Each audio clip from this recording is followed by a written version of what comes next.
Hello everyone, welcome back to another episode of r/Entitled People. In today's episode, I finally told my father's infantilizing friend that I hate him. Update: I finally told my father's infantilizing friend that I hate him. Thanks to Reddit, I stood up to an entitled Karen. Before we get started, make sure to subscribe so you will never miss a video. So let's get started. I finally told my father's infantilizing friend that I hate him. Years ago, my dad met Harold through mutual friends, and they hit it off. I was 18 and in college when I met him, and we never had a close relationship. However, he always seemed to think of himself as a family friend, and was extremely infantilizing and condescending towards me.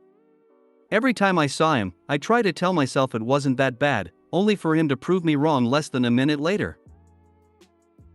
Harold would disrespect my boundaries, say things like "you're not 19, you're a baby" while I was talking to other people, and patronize me, my education or my hobbies whenever he had the chance. He always noticed that annoyed me, to which he'd playfully ask if I hated him. I always said no, but only for my father's sake. The final straw came the day Harold interrupted a barbecue to say, "I really like you, even though you're an impolite brat." I was 20 years old. I'd been quiet all day, working on a paper during the barbecue, but replied patiently and politely whenever anyone addressed me. And even if that hadn't been the case, I knew he didn't have the right to talk to me like that. After that, I started making an effort to avoid any events I knew he'd be attending. Yesterday was my father's girlfriend's birthday. They threw a small lunch party at my dad's apartment. I went there with my fiancé and our 6-month-old son. Harold was there. I hadn't seen him in months, but he still talked to me as if I was a dumb child. Never mind that I'm engaged, a mother, and 26 years old. I spent the whole party ignoring his helpful advice about me being too young to get married or be a mom. It helped that most of the other guests seemed to disagree with him. My baby spent most of the afternoon sleeping. There's a bassinet in my old room. He woke up hungry, so I went to breastfeed him and excused myself from the party for a while.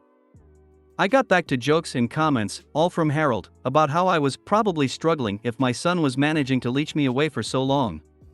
He went on to interrupt a conversation I was having with another of my dad's friends to question pretty much everything about my parenting. He doesn't even have custody of his daughter, by the way, and to make more comments about my age. I decided I couldn't take it anymore after he asked if I'd thought about giving my baby up for adoption. I got my son and told my fiancé we were leaving. We said goodbye to everyone except Harold. When we got to the door, Harold came to ask why we were leaving. I tried to make up an excuse, but he kept trying to make us stay. After a small back and forth, he jokingly asked if I hated him. And this time, I said, "Yes, I do. Can we go now?" He didn't say anything, and we left. On the way home, my fiancé said he was proud of me. My father called this morning to say the opposite, and we had a small fight, but ultimately decided to drop the subject. I'm sure this isn't over, but if it keeps going, it won't be because of me. This is far from my proudest moment, and a small part of me regrets it, but I'm done with that guy. Edit to answer some common questions. I don't think Harold is in love with me. Harold didn't tell me to give up my son. He asked if I'd thought of doing so when I got pregnant. It was still an awful question, especially since he interrupted a conversation I was having with someone else, my dad's girlfriend's pregnant friend, who was asking about my own pregnancy and delivery, to ask it. I don't like making a big deal out of things unless necessary. If I'm uncomfortable, I leave. If I don't like someone, I avoid them. It's usually less stressful. The fight between me and my father ended when I told him about the adoption comment. I don't think he gets that's not the only reason I left, but it was definitely what broke the camel's back. I really don't need my father to stop being friends with Harold. He's a grown man capable of making his own crappy decisions. I never told my dad I hated Harold because I never thought I had to like him in the first place. He's my father's friend, not mine. And I've been distancing myself from Harold since I was 20, meaning I haven't seen him much in the last 6 years. My fiancé was on the other side of the room and wasn't listening to Harold's comments. I filled him in when we got to the car. He's 100% on my side. Wow. I'm a little over 10 years older than you, and I might jokingly refer to you as a kid, to talk to you like you're a child, to treat you that way.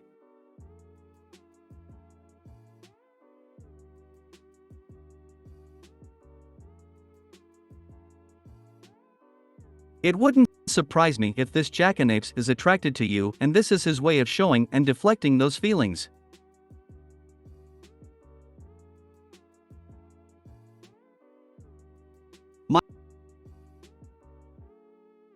My thoughts as well. This sort of behavior is a very childish way of dealing with an attraction to someone that you know you can't have. Does your dad know this friend suggested you putting up dad's grandchild up for adoption? If not, I'd bring it up with the two of them together at your earliest convenience. Update: I finally told my father's infantilizing friend that I hate him. Hey guys. I wasn't going to write an update, but I just got some free time and I figured I'd fill you in. I'll start by addressing the very frequent assumption that Harold has feelings for me. I really don't think that's the case. His comments always came out as annoying and condescending, but never sexual. But I will say that your comments scared the shit out of me. And the fact that the general consensus was Harold was weirdly heartwarming. I also want to add that, while I did regret what I said a little bit, I never doubted I'd done the right thing. I think most of my regret came from the fact that my 8 years of keeping the peace were over. It took some time for the relief to sink in. Truth be told, I've been wanting to do this since the barbecue incident, which was when I went from I don't like that guy to I can't stand that guy. My father called Harold the day after I made my previous post. When confronted about the adoption comment, he tried to twist it as him being genuinely concerned about me being a mom so soon, and that he didn't think I knew what I was doing. He did apologize to my father. I don't buy any of that. The next day, my dad told me about the call. He said I should forgive Harold for what he thought was an honest misunderstanding. He also told me I should apologize too, since I'd overreacted by telling Harold I hated him for such a small reason. Many of Harold's past comments were made with my father close by. It often happened in the middle of conversations with other people, so he'd be too distracted to register them. He also wouldn't notice them most of the time. My dad doesn't pay enough attention to anything that doesn't either concern or anger him, and he'll most likely forget it until he gets angry at something else later anyway. He's like a meth head goldfish. We also have different definitions of what's offensive, so he'd never think they were a big deal. I told my father I wasn't exaggerating when I said I hated Harold, and that the adoption comment was far from being the only reason. I listed most of the condescending treatment and comments I could remember, including the ones from the party. He didn't remember any of them. I made it very clear that I'd hated Harold for years prior to the party, and that I had nothing to apologize for. I then stated that I'm no longer coming to any events Harold is invited to. My father doesn't need to stop being friends with him, or even stop inviting him to stuff, but he can no longer expect me to show up as well. I will ask him beforehand, and if he lies, I'll leave. My father called me dramatic, but I pointed out that I'd been avoiding Harold for 6 years now and no one even noticed, so it clearly wasn't a problem. I've only seen him a handful of times since the barbecue incident, and only twice for more than a few minutes, the lunch party last week and another party back when I was pregnant. It obviously didn't ruin my father's life. I'm not obliged to like his friends any more than he is to like mine. There was some back and forth, but he agreed to my terms. We spoke yesterday about something else, and he mentioned Harold was upset. I ignored that.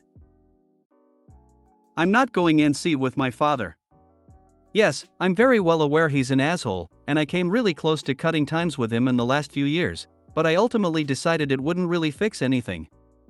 Maintaining my relationship with him has gotten a lot easier since I moved out, as we only see each other a couple times a month.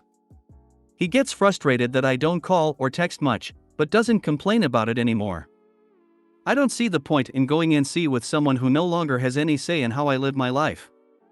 I'd rather just take note of what my father did wrong when I was growing up and then make sure to raise my own kid differently. He's on thin ice, though, and has been for some time. He's not allowed to babysit, mostly because I don't trust him to spend more than an hour alone with a baby without falling asleep on the couch. I began pushing for him to start doing therapy back when I got pregnant, and he finally got started back in June. His behavior around me and my younger sister, who still lives between our very divorced parents, has improved a lot since, and I've made it clear to him that he won't be allowed near my son if he stops attending.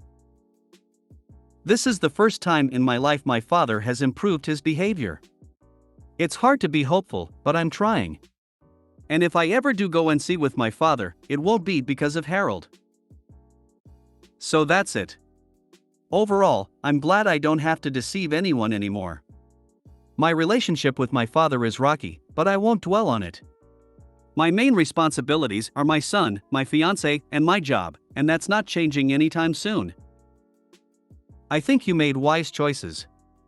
Harold's comment about breastfeeding and putting your baby up for adoption would have sent me over the edge. You handled it way better than I ever could have. You're making healthy decisions for you and your family.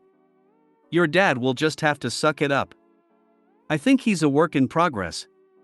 And that you'll have to remind your father a few more times that this is not a negotiable boundary. If instead of Opie, if it were any of the few women I know in my life, I'm absolutely certain you would have seen some flying boots. They would have dressed him down with words that he would have preferred the flying boots. I can almost hear someone scream, "You don't have a uterus, I didn't use your semen, so keep your opinion about this child to yourself."